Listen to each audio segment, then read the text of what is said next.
Hello viewers, আসসালামু আলাইকুম। নতুন এপিসোড দেখার জন্য সবাইকে ওয়েলকাম জানাচ্ছি। আজকে শেয়ার করছি অথেন্টিক উপায়ে পুরান ঢাকার তেহারি রেসিপি। আমরা অনেক সময় তেহারি আর বিরিয়ানি রান্নার ক্ষেত্রে একেবারে গোলমাল পাকিয়ে ফেলি।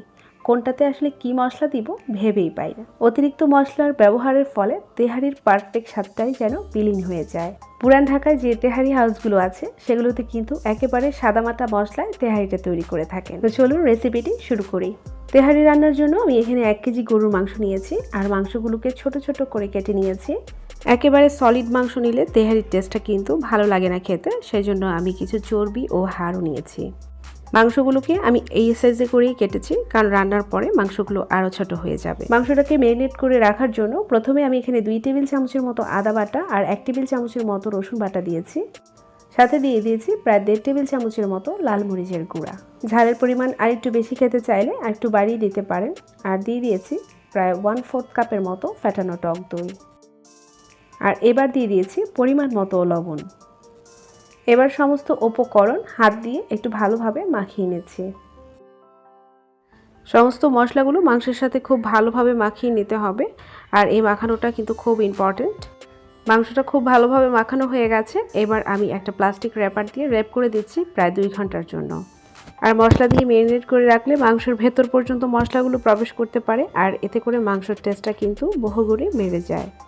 মাংস ম্যারিনেট হতে হতে আমি এ পর্যায়ে তেহারির মশলাটা তৈরি করে নিচ্ছি। আমি ভিডিও শুরুতেই বলেছিলাম তেহারির মশলাটা একেবারেই লাইট হয়, আর মাত্র 4টা মশলা দিয়ে আজকে তেহারির স্পেশাল মশলাটা তৈরি করছি। আর সেজন্যই নিয়েছি একটা ও তার অর্ধেকটা জয়ত্রী, 1.5 টেবিল চামচের মতো সবুজ এলাচ ও একটি জায়ফলের অর্ধেকটা, আর 2 স্টিক দারুচিনি। আর এই মশলাগুলোকে আমি একটা গ্রাইন্ডারে গুঁড়ো করে নেব। আপনাদের হাতের কাছে গ্রাইন্ডার না থাকলে আপনারা চাইলে শিলপাটা গুঁড়ো করে নিতে পারেন। তবে এই মশলাটা গুঁড়ো করতে হবে অবশ্যই কাঁচা অবস্থায়, কোনো অবস্থায় কিন্তু ভাজা যাবে না। তো মশলাটা আমি গুঁড়ো করে নিয়েছি। এই মশলার মেজারমেন্ট হচ্ছে প্রতি 1 কেজি তেহারির মাংসের জন্য 1 টেবিল চামচ পরিমাণ এই মশলাটা দিতে হবে। তো এবার যে হাঁড়িতে আমি তেহারি রান্না করব সেই হাঁড়িতে দিয়ে দিয়েছি 1/4 কাপের মতো রেগুলার রান্নার তেল, আর এই তেলের সাথে দিয়ে দিচ্ছি 1/4 কাপ সর্ষের তেল। আর অথেন্টিক তেহারি তৈরি করতে চাইলে কিন্তু অবশ্যই সর্ষের তেলটাই দিতে হবে। এবার তেলটাকে গরম করে এখানে দিয়ে দিয়েছি আমি 1 কাপের মতো পেঁয়াজ কুচি। আর পেঁয়াজ কুচিটাকে ভেজে একেবারে গোল্ডেন ব্রাউন কালার করে নিতে হবে। আর পেঁয়াজটাও ভাজতে ভাজতে প্রায় গোল্ডেন ব্রাউন কালার চলে এসেছে। এবার হাঁড়িতে দিয়ে দিয়েছি সেই ম্যারিনেট করে রাখা মাংসটা। এবার পেঁয়াজের সাথে একটু মাংসটাকে নেড়েচেড়ে মিশিয়ে নিচ্ছি। আর যে মিক্সিং বোলের মধ্যে আমি মাংসটাকে ম্যারিনেট করে রেখেছিলাম সেখান থেকে ধুয়ে সামান্য একটু পানি দিয়ে দিচ্ছি। এবার ঢাকনা দিয়ে ঢেকে আমি রান্না করব প্রায় 10 থেকে 15 মিনিটের মতো। প্রায় 15 মিনিট পর আমি ঢাকনা খুলে একটু নেড়ে দিচ্ছি, আর মাংস থেকেও কিন্তু খানিকটা পানি বের হয়েছে। এবার মাংসের মধ্যে গুঁড়া করে রাখা তেহারি মশলা থেকে 1 টেবিল চামচের মতো দিয়ে দিচ্ছি। এ পর্যায়ে চুলার হিটটাকে মিডিয়াম টু লো হিটে রেখে আমি একেবারে সেদ্ধ হওয়া পর্যন্ত মাংসটাকে রান্না করে নেব। আর সেদ্ধ করতে পানির কোনো প্রয়োজন হয়নি। আপনাদের যদি পানির প্রয়োজন হয় তাহলে অবশ্যই একটু পানি অ্যাড করে নেবেন। এক পর্যায়ে দেখা গেছে মাংসটা পুরোপুরি সেদ্ধ হয়ে গেছে এবং মাংসের কালারটাও চেঞ্জ হয়ে গেছে। এখানে আমি 4-5টি কাঁচামরিচের ফালি দিয়ে দিচ্ছি। এই পর্যায়ে মাংসটা পুরোপুরি সেদ্ধ হয়ে গেছে, আর ঝোলটাও মাখা মাখা হয়ে গেছে, আর তেলটাও কিন্তু সেপারেট হয়ে গেছে। তো মাংসগুলোকে আমি একটা ঝাঁঝরিযুক্ত চামচের সাহায্যে উঠিয়ে রাখছি। আর শুধুমাত্র মাংসটাই উঠাতে হবে, এর তেলটা কিন্তু থেকে যাবে হাঁড়িতে, কারণ ওই একই তেলে আমি তেহারির বাকি প্রসেসটা করে নিব। হাঁড়িতে কিছু তেল মশলা রয়ে গেছে, আর এখানে আমি নিয়েছি 500 গ্রামের মতো পোলাওয়ের চাল, যেটা আমি আগে থেকে ধুয়ে পানি ঝরিয়ে নিয়েছি। যেহেতু 1 কেজি মাংসের তেহারি করছি, আর সেজন্য আমাকে মাংসের অর্ধেক চাল নিতে হবে, সেজন্য আমি 500 গ্রাম নিয়েছি।